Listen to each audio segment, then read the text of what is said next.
In this video, we're going to be getting an update on a revolutionary cryptocurrency, one that's going to completely transform payment systems.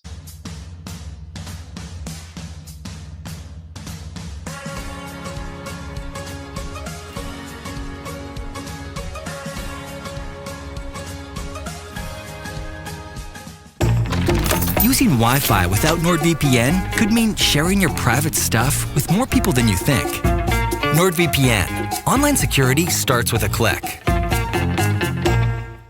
Tokenmetrics is a cryptocurrency investment platform that helps users leverage machine learning to become better crypto investors. Our in-depth analysis helps eliminate the emotions of investing, find profitable investment opportunities, and filters out scams.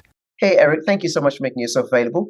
You are one of the team, or you're connected to valcurrency.com. You and I have spoken before. I've done a couple of videos on Val and hope to carry on doing them. And it is rather innovative and revolutionary. Do you want to say a little bit about what Val does? And I have got a full, actually, before you do that, before I introduce you, I have got a full interview with you where we go into it in detail about Val Currency, how it works, but we'll get a short overview of it now. And you can go and watch that video to get more in-depth analysis. But before I continue, please subscribe, follow me on Twitter, CryptoRichYT, join my official Telegram announcements channel, and you can find me on Odyssey, bit.ly/CryptoRichOdyssey, where I post more videos than I do on YouTube, because YouTube shadow bans and censors. I'm also on bit.ly/CryptoRich3Speak, which is another censorship-resistant platform. Okay, hey Eric. Good to be here. Yes, it's been a while. Thank you so much for making yourself available. You are in Europe currently. You've been at a Val conference. We're going to be talking about that. We're going to be talking about what's coming up with Val. Do you want to start by saying a little bit about what Val is and what makes it so distinctive? Yeah, absolutely. Val is first and foremost a discount token. What it does is it allows merchants to reduce their price without incurring a loss of profit, which is kind of an interesting concept, in a way, something that's never been done before, right? It's one of those things where 2 + 2 = 2 equals 4. The whole all of our history, that's how it works, and then all of a sudden 2 + 2 equals, I don't know, 6 or something else, right? And you go, how does that work? But that's what it is. Right, and in a nutshell, how it works: I go to a shop, I purchase goods. The shop, which is has bought into the Val as a partner or using Val, then gives me tokens, which I can then use elsewhere. Exactly. Pretty much anywhere. And those tokens act as a discount against the price of the price of the goods that I purchased. Yeah, I mean, from a legal perspective, the tokens are an entitlement to a price reduction. Mm-hmm. So you don't actually make a payment in those tokens. You present them, and the merchant is obliged to reduce his price by the amount that you present. Right. And who set this up is a guy called Bish, who's got a long history in supermarket and retail discount schemes. Yeah, loyalty programs has been his thing forever, and so he understands that market super well. Yep. And ICO'd back in late 2021, small ICO, and it's been building and growing ever since. Yes, it used to be called the Cashback app. It had an app, and the whole system was called Cashback.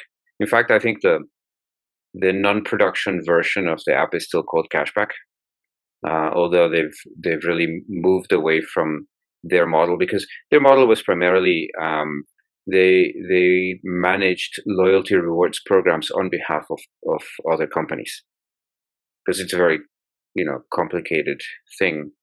But that was still under the old model, where in essence the value given to the customer comes from the merchant's pockets. Merchants have to surrender some of their profit to their customers as an incentive to shop with them, and that's the bit that changed. Now it doesn't cost the retailer anything to discount a product. Right. Okay, very good. All right, and then, like I said, people can watch my video with you, the longer interview, to get more into it. Mm-hmm. Okay, so which incidentally a lot of people have watched. Yes. To my great delight, because that means I don't have to explain things over and over again. Yes, and to my delight as well. So if you're watching this, please do share it.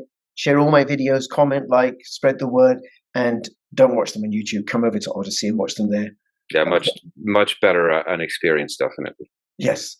All right. So you were at a conference in was it in Netherlands? Frankfurt. Okay. So yeah. What was this conference about? Why was it? So that event was the premiere of what we call the Last Network. Mm-hmm. The idea of the Last Network is that there's a whole world of multi-level marketing out there. And I mean, you might know this concept from like Tupperware in the 50s, I think, or 60s.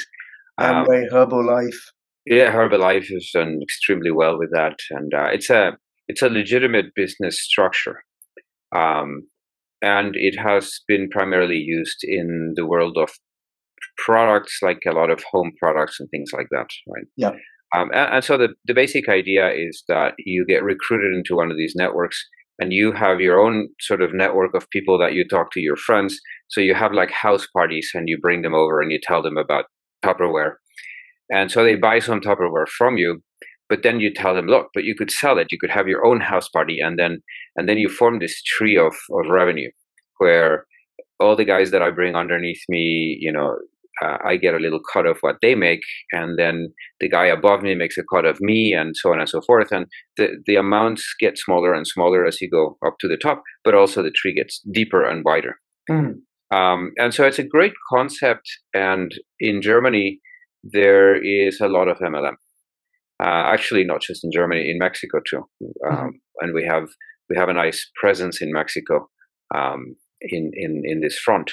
And the basic concept is that the single most important thing that the VAU ecosystem needs to mature, to reach maturity, is liquidity. So we have created an MLM structure around liquidity provision. You can now host a little party at home and get all of your friends to provide liquidity to the network, and then bring other people to have their own little parties and bring other people to provide liquidity. And we've had an unbelievable level of commitment. There was a great deal of excitement at the conference. I mean, it was a 1-day thing, and I was a keynote speaker, so I gave a talk, and we can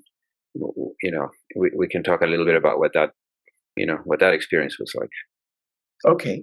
All right. So how does the MLM structure work with the liquidity, and how does somebody provide the liquidity? Right. So liquidity is provided with VAU itself and some other token, right? So there's a whole bunch of liquidity pools out there. Mm-hmm. VAU to VUSD, for example, or VAU to VGBP, VAU to VEuro. And then there are some liquidity pools that are set up between the V currencies. So V dollars against V euro against V pounds, and so on and so forth. And there are some liquidity pools between VAU and Ethereum and VAU and other coins. Right. So a liquidity provider has really a world of choices in terms of where to place his liquidity. And ultimately, what's going to sort of determine where all the liquidity goes is where the yield is being provided. My own perspective is that a VUSD to USDC pool is probably going to attract a lot of attention, because that is going to be the primary path for retailers to operate. Right. So at least in the beginning, because what's reasonably going to happen is that a lot of retailers that are signed up onto VAU don't really understand the value of what they have, or the system isn't mature enough and spread enough that the retailers, in taking V dollars back, they won't have other venues of use for them. Right now, the cool thing is that merchants can actually pay their employees in V dollars, let's say, right? So they issue the V dollars, they're out there with the customers, the V dollars come back from the customers to the merchant. And the question is, what does the merchant do with them, with the V dollars? And if the merchant can pay, let's say, a vendor with them, great, then they just pay the vendor. If they can pay their employees, okay, wonderful too. If they can use it for marketing campaigns or things like that, okay, they'll do that. But they may want to convert them to hard dollars, to real dollars. And so we have a secondary market, which is basically a liquidity pool that has V dollars versus USDC. And that means that they can dump their V dollars into that and then get USDC out, which is imminently bankable, right? Yeah. You can then go burn those tokens for bank dollars and do whatever it is that you want to do. And I think at least in the beginning, that is likely to be a pathway for a lot of merchants. And so we need to provide liquidity in that area, right? That means that if that's the liquidity pool that gets the most use, where the most transactions happen, that's also the liquidity pool that generates the most yield and the one that's likely to attract a lot of the attention from the last network. Later on, as the system gets more widespread, and especially as there start to be a lot of international flow of funds, the V dollar to V euro, for example, or the V euro to V pound liquidity pools may become more interesting, because now merchants are not seeking to dump their V dollars for real dollars. They're seeking to convert their V dollars for V euros if they're buying products from France or from Germany, or maybe to V Hong Kong dollars if they're buying stuff from Hong Kong or whatever it is, right? And so that means that we really supplant the existing Forex markets. Right. Wow. And that will produce a whole ton of yield, and then therefore the liquidity will, seek to go find that opportunity. Okay, thank you. Now, let me just cover a few things if people aren't familiar. So liquidity pool essentially is a pot of tokens which are traded off against each other, so that whenever somebody comes along to a decentralized exchange, peer-to-peer exchange, there's already supply there for them to buy and sell into, versus waiting for somebody at the other side to take the other side of the trade. That's correct. And to be more precise, a liquidity pool is a portfolio of two assets with the unique characteristics that the assets are priced in terms of each other by the pool. So the pricing isn't market driven, it's algorithmic. Right. The pool, being the counterparty in every trade, gets to decide at what price it's willing to let go of whichever asset that it's letting go of. And it does so primarily, at least under the constant product formula, it does so on an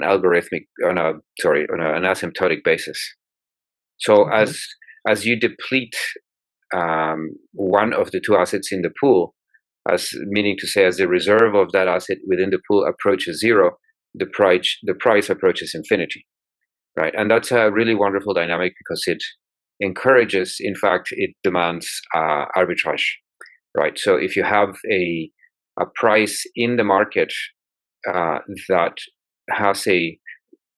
is different from the price in the liquidity pool, then arbitrageurs will seek to, buy here and sell here, right? And that happens in both directions, so that the liquidity pool then is automatically rebalanced by the market at its own cost, and in turn produces yield for the liquidity providers.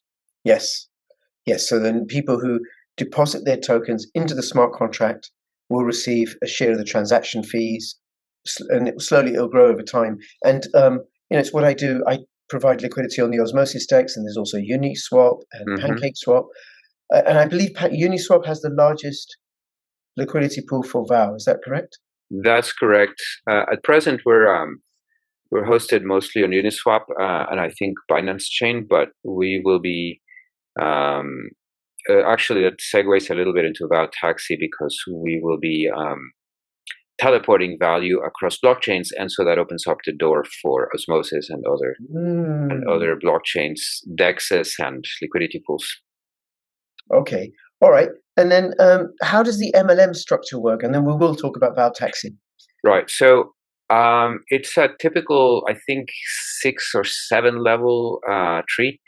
And one of the cool things about it is that, at least in the beginning, I think for the first year, if you become a member at this point, you will not only get the yield generated by the liquidity pools, which is typically in the order of, I think, 0.3% or something, right?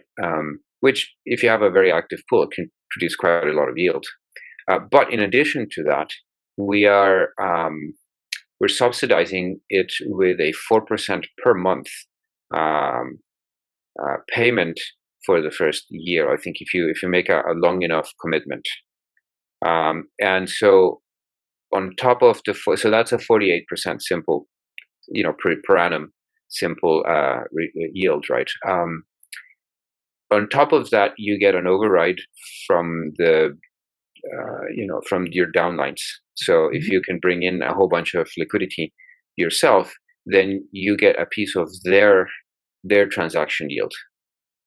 Okay. All the way down to 7 lanes, and interestingly, the guys in Germany that have this existing network, they're 11 levels deep. So, and from what I understand, so we had 3,000 guys participate, right? Not everyone could even show up physically, because the biggest room that we could get was at the hotel in the airport in Frankfurt, and that only hosted 600 people. So that was the maximum that we could get, and everyone showed up. It was a full packed house. But then what we did was we put it all on Zoom, and everyone followed on Zoom. Right, so we had at least 3,000 guys that we believe are all layer 1 or maybe layer 1 and 2, right? So that could grow quick. It could. Really quick. Yeah. It can. Yeah, it has the potential to become massive. Yeah. There's so much excitement. I mean, Erick, I know that you are well schooled in finances and money and how it all works, right? And you've got a business background. I don't have a business background, but I do know this, that multi-level marketing, or network marketing, as it's also known in the UK, can be incredibly lucrative, especially for people who come in early. Absolutely. One of the confusions that people have is they confuse multi-level marketing with a Ponzi. Yes, and in fact, MLM can often lead to Ponzi-like schemes. So what makes this distinct? I mean, I've got an answer, but I've not discussed this with you, but I think it's important to address. So why do you say that this is not a Ponzi? Right. Well, that has 2 very simple answers. The first is that a Ponzi scheme, by definition, is fraudulent. There has to be an element in it of obscurity or some non-disclosure of the inner workings, because if there were a disclosure, no one would join it. Right. So what happens is all the Ponzi schemes are illegitimate in their basic structure. The second aspect of a Ponzi scheme is that it has to have a victim. Someone has to actually lose, and then be able to claim damages. And in both cases, the TLN, or short for the last network, is not a Ponzi scheme, because it's completely open or transparent in the way that it works, so that investors or participants can make up their mind properly about whether, what the risks are and how to participate. And second of all, because the liquidity is provided into pools, and essentially the private keys, the tokens are always under the control of the private key of the user, then they never can lose their investment, right? Yep. And so there can be no victim in this particular case. Yep. And I'd like to add a third, and feel free to use this, which is, with a Ponzi scheme, it's only possible for people to make money, to profit from bringing in more players into that scheme. That's true. That's true of certain Ponzi schemes. Yeah, with a multi-level network marketing, it's possible to make money without bringing people in. So, for example, someone could be a distributor for Herbalife, not have any downline whatsoever, and they're still making good money because Herbalife's got legitimate products. And similarly, yes, and you are selling the product, so you just become a salesman at that point. Yeah. So with VOW, it's possible for people to add to the liquidity pool without being part of the referral system, and they would still earn fees from the liquidity pool. Correct. Yeah. So it's kind of like stands on its own. You don't have to. It doesn't rely on new people always coming in. Because interestingly, we're not going to talk about this, right? Mm-hmm. People who no coiners think that Bitcoin is a Ponzi scheme, when actually the real Ponzi scheme is fractional reserve banking, because more debt has got to be created to keep the current debt afloat. Exactly. Yeah. Okay. Yeah, that's a wonderful point that I make every time every chance I get. Right. It's the fact that the reality is that the world is so full of people who only half understand things. And so what you hear is a lot of noise. Anyone who calls Bitcoin a Ponzi scheme clearly doesn't understand what a Ponzi scheme is. And doesn't know the Ponzi scheme that fractional reserve banking is. And while we're on this, another bête noire of mine is, given that you're in France, is people saying that Bitcoin is energy intensive and environmentally damaging. Well, what about fractional reserve banking and all the wars that it engenders? And yeah. No, absolutely. Okay, I mean, moving on. Let's go back to Val. There's a little intermission there. That's a rabbit hole right there. We could talk about that for a bit. A rich rant. All right. So what is it? How do people get links? Because I'm not part of this and I'm interested. So I would get a link. Sure. Right. And then people would click on the link. They can go to thelastnetwork.com. Mm-hmm. And there are videos there that explain what it is, how it works, all this kind of stuff, and then just go play. And I would like to add one thought, which is that liquidity pools. Well, there's a concept around liquidity pools called impermanent loss. Yes. Which investors are advised to seek a definition for. But I'll describe it very quickly. If I were to buy a pool of VOW tokens and just sit on them, and they were to rise, let's just say, from $1 to $10, then I would have a 10x return on my investment. If I were to take the same tokens and put them into the liquidity pool, as the price of VOW goes up, some of those tokens are going to get sold into the market at higher and higher valuations. So that at the end of the same period, if I wanted to close out my liquidity position, I wouldn't get back the same 10 VOW tokens that I put in. And typically, when liquidity is provided, you provide both sides of the pool. So let's just say that I put in 10 VOW tokens and 10 V dollars into the pool. And at the time, VOW is worth $1. And then after a certain amount of time, VOW is now worth $10 or 10 V dollars. So when I retrieve my liquidity from the pool, I may get back, 5 VOW tokens and 15 V dollars. So even though I only put 10 V dollars in, I got 15 out. So the idea is that at least on the constant product, model for liquidity pools, the idea is that I will always get back the value that I put in, even if the composition of that value isn't quite the same. Yeah. And so because I only got 5 VOW back, I really missed out on the rise in price of the other 5 that were sold, right? And they may have been sold at different prices. So in essence, it's kind of the same as a cost average where I want to actually sell my VOW and I'm going to sell it at higher and higher valuations. Right, and I'm going to keep some core portion of it, and so I experience both the profit and the holdership, right? So the amount of money that you would have made had you just held onto the tokens versus what you made now is called impermanent loss, and that's an important concept because there are a lot of people who frankly don't care about impermanent loss, right? In some ways, impermanent loss is a product of a speculative position that says, I think VOW is going to be $10 a coin, and I'm just going to hold on to them, right? As opposed to guys who actually care more about yield. They want to make money on the money that they made, and the fact that they're foregoing some of the capital gains on the VOW token is not as important to them because they're getting hard cash out of the deal. Yeah. So it's an arrangement that is very suitable to various kinds of people. Yeah, because you get rewards for putting in the liquidity pool from a share of the transaction fees, and sometimes, like I know on Osmodex, they have incentives. Projects will give additional rewards. Slight aside here, I put into a pool in Osmodex, which today is paying 1,700%. Ooh, I like that. That's sweet. It'll go down as more as more crypto gets locked into the pool. The APR goes down quite a bit, but hey, I'll take 1,700% for a day.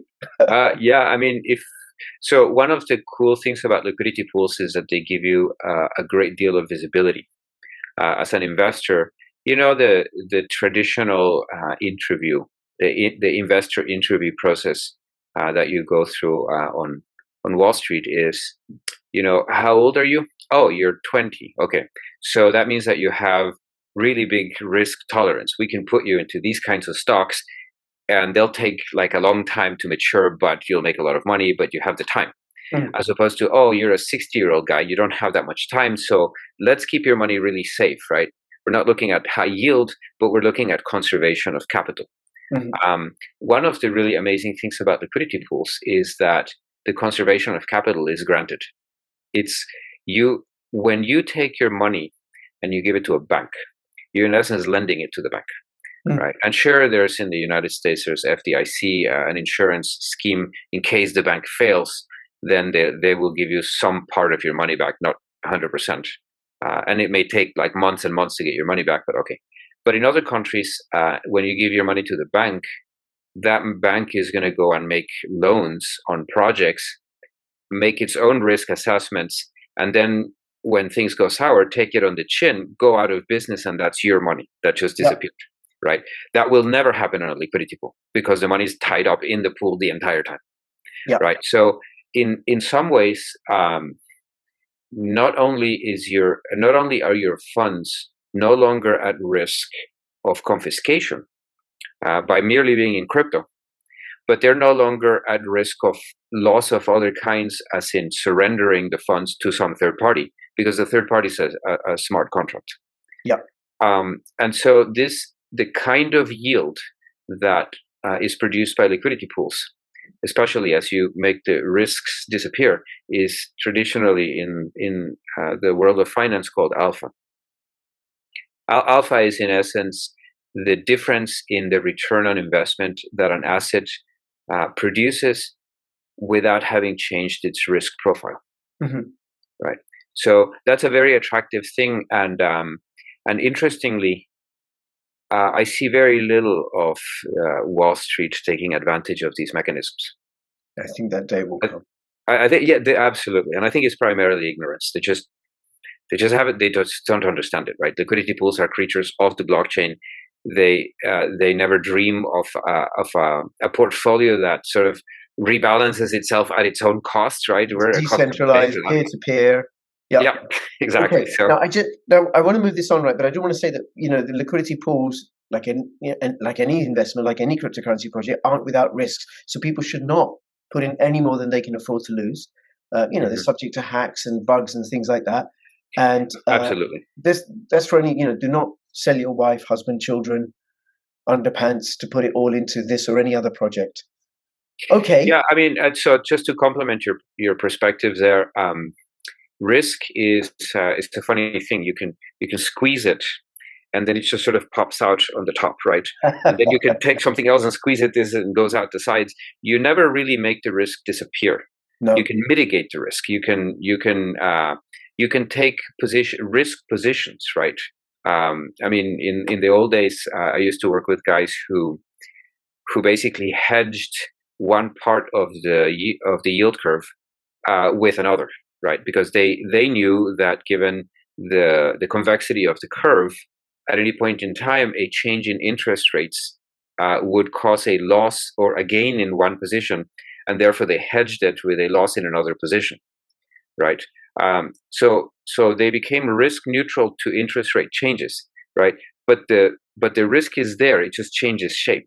Yeah, and it's the same with anything else, including liquidity pools. Yep. We could carry on because I could say it's like choosing a really low value altcoin versus a really safe haven asset like gold. Gold still has risks. Yeah, absolutely. Yeah. Okay, now that's the liquidity pools. So people can go to Last Network, and if I will go to Last Network after this, and I'll post my link, and people are welcome to use that, or they can go straight to Last Network and take it from there, create their own link. Okay, and anything else you want to say that before we move on about VTaxi? Yeah, only that. So I wanted to talk a little bit about the conference that yes, that we had in Frankfurt.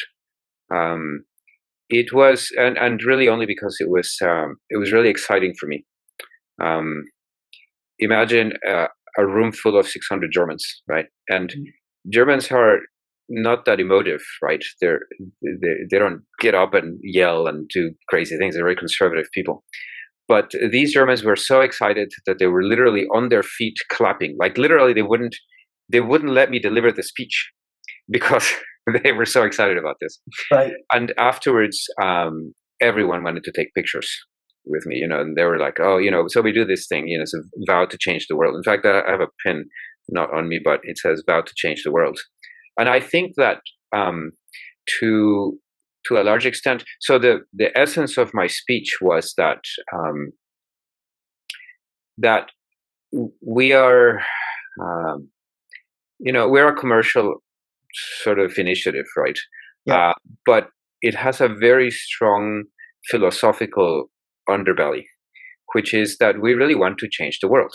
We have all of us in this organization, if you can call it that, have made a vow to do everything possible to change the status quo, and that really resonated with the Germans. I think that one of the strongest pieces of feedback that I got from almost everyone was that they felt they say that I touched them. That they felt that I was speaking from the heart, and that they want to get behind something where the leadership is passionate and honest about their direction, right? That they came into this as a way to make money, which is all good, right? But there's more to life than making money, and they really caught that sense. Very good. And people can watch your speech and the talks and stuff, the videos from the conference at vimeo.com/showcase/vow. And I'll have that links in the description below, so people, and all the other links, so people can go check that out, and then do invite them to do so. Okay. Yeah, we'll publish all the speeches there. I mean, I think the whole thing is there. And one of the things that I talked about, which I think is also an important thing to talk about, is so I took a somewhat historical perspective, because I like to provide context. And so I talked about Prometheus as the Greek Titan, as having stolen fire from the gods and given it to humanity, right? And if you think about it, that's really sort of what Satoshi Nakamoto did. He figured something out that was really important, something that governments cared about a great deal, which is encryption, and he essentially donated it to humanity. He understood that the best and only way to protect his discovery was to give it to everyone. Right. And so, in following in his footsteps, Bish has to now bring light into this sort of curated obscurity, as I refer to it in the speech, of money, because money has become a dark art. We have temples and priests in the middle of this, and they work really hard to make people believe that money is above their pay grade to understand, right? And you see this a lot whenever you talk to the average guy and you mention things like yield or inflation, and already their eyes are glazing, and it's like, okay, I don't understand this, right? But it's a conditioned response, because it's in the interests of the people who manage money today to make sure that nobody else understands how money is managed, because this is how they get rich. They literally just print the money and put it in their own pockets, and it's just not more complicated than that. And if the average person understood that fact, then right. So Bish, and I mentioned in the speech as well. There's a price to be paid for releasing fire into humanity, and Prometheus paid this price by having eagles eat his liver every day, right? Satoshi Nakamoto didn't pay that price because he was clever. He figured out, hey, I'm gonna pay with my life. He could have been like Assange, basically, right? He could have been in a box the rest of his life, and so he actually hid his identity really well, thank God. And so, but Bish can't do that. He needs to do this in the open. And so my basic message to the crowd was, we need to do this with Bish. We need to do this together.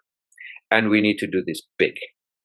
Because big is the only way that we become unstoppable, right? When there are enough of us, it becomes difficult for the priests to come and stamp down on the movement. And so they, I mean, when I said those words, I mean, people literally just jumped up and just started yelling and clapping and say, they really got that message, which I thought was really, it was probably the key message, right? We have to do this together and big. Yes, very good. And it will grow and grow and grow and grow. Okay. Now, V-Taxi, when you first mentioned it, of course, I thought about taxi services, but it's not a taxi. So I wasn't quite sure what I wanted to call it. I thought Vow Lift perhaps, or some kind of transport metaphor. And I ended up with a taxi because it's easy enough for people to understand. Essentially, we have Ethereum,